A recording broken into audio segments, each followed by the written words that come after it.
अवैध यौन जीवन एक आवश्यक विषय वाणिपीडिया से कृष्ण भावनामृत आंदोलन कर्मियों के बीच बहुत लोकप्रिय नहीं है, क्योंकि यह आंदोलन लोगों को अवैध यौन संबंध, मांस खाने, जुआ और नशे से दूर रहने की सलाह देता है।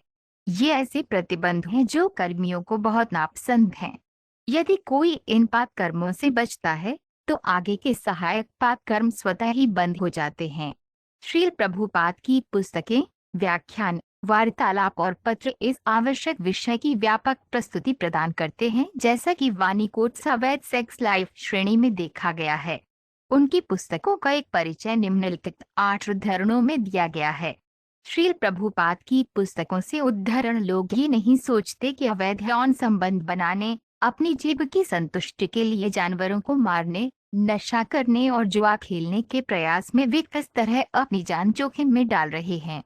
यह बहुत अफसोस की बात है कि दुनिया के नेताओं को इन पापपूर्ण गतिविधियों के परिणामों के बारे में पता नहीं है।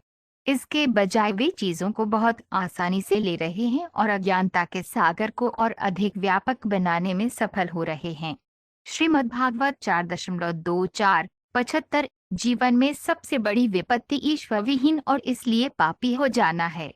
यदि राज्य का मुखिया या राजा अवैध यौन जीवन, नशा, मांस भक्षण और जुए में लिप्त होकर नागरिकों को पापी बनने की अनुमति देता है तो राजा जिम्मेदार है और उसे नागरिकों के पापूर्ण जीवन के लिए प्रतिक्रियाओं का परिणाम भुगतना पड़ता है, क्योंकि वह उन पर अनावश्यक कर लगाता है। ये एक शासक शक्ति के लिए सिद्धांत है, और क्योंकि महाराज पृथु ने एक शासक प्रमुख के लिए सभी सिद्धांतों का पालन किया, उन्हें यहाँ आदि राज के रूप में संदर्भित किया गया है। श्रीमद्भागवत 4.20-21 जो व्यक्ति कृष्ण भावनामृत में नहीं है वह आमतौर पर आधे घंटे के लिए भी चुप नहीं बैठ सकता। योग प्रणाली सिखाती है कि यदि आप चुप हो जाएं तो आपको एहसास होगा कि आप भगवान हैं। भौतिकवादी व्यक्तियों के लिए ये व्यवस्था सर्वथा ठीक हो सकती है, परंतु वे कब तक स्वयं को चुप रख पाएंगे? कृत्रिम रूप से वे तथाकथित ध्यान के लिए बैठ सकते हैं, लेकिन अपने योग प्रदर्शन के तुरंत बाद वे खुद को अवैध यौन जीवन, जुआ, मांस खाने और कई अन्य निरर्थक चीजों जैसी गतिविधियों में फिर से शामिल कर लेंगे।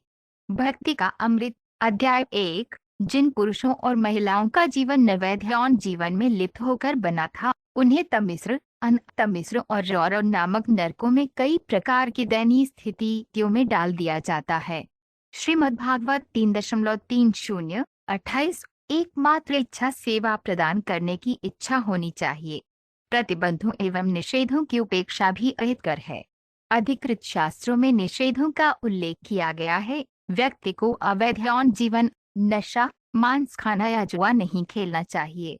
जो व्यक्ति भक्तिमय सेवा का प्रयास कर रहा है उसके लिए ये चीजें वर्जित हैं। यदि कोई इन सिद्धांतों का कड़ाई से पालन नहीं करता है तो भक्ति सेवा के निर्वहन में गंभीर गड़बड़ी हो सकती है। भगवान चैतन्य की शिक्षा अध्याय 1 जिन पुरुषों और महिलाओं का जीवन अवैध यौन जीवन में लिप्त होकर बना था, उन्हें तमिश्र, अनतमिश्र और रौरव नामक नरकों में कई प्रकार की दयनीय स्थितियों में डाल दिया जाता है। श्रीमद्भागवत 3.30-28 एकमात्र इच्छा सेवा प्रदान करने की इच्छा होनी चाहिए।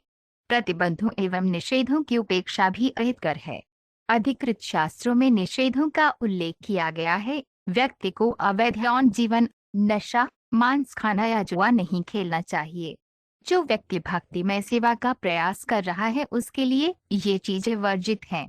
यदि कोई इन सिद्धांतों का कड़ाई से पालन नहीं करता है तो भक्ति सेवा के निर्वहन में गंभीर गड़बड़ी हो सकती है।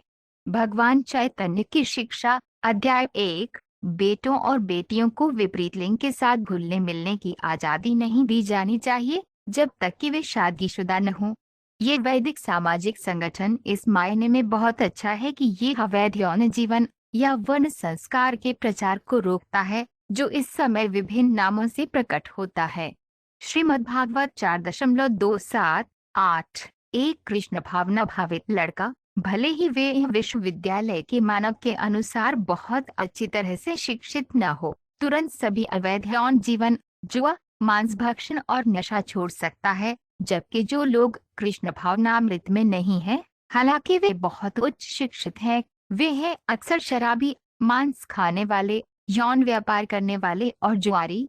भक्ति का अमृत। अध्याय 1। यदि कोई किसी अन्य पुरुष की पत्नी के साथ अवैध यौन संबंध बनाता है तो वह गतिविधि अपनी मां के साथ यौन संबंध बनाने के समान मानी जाती है।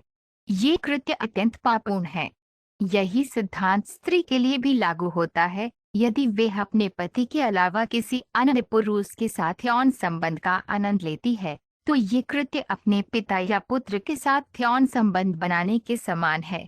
अवैध यौन जीवन हमेशा वर्जित है और जो भी पुरुष या महिला इसमें लिप्त होता है उसे दंडित किया जाता है। श्रीमद्भागवत 5.26 20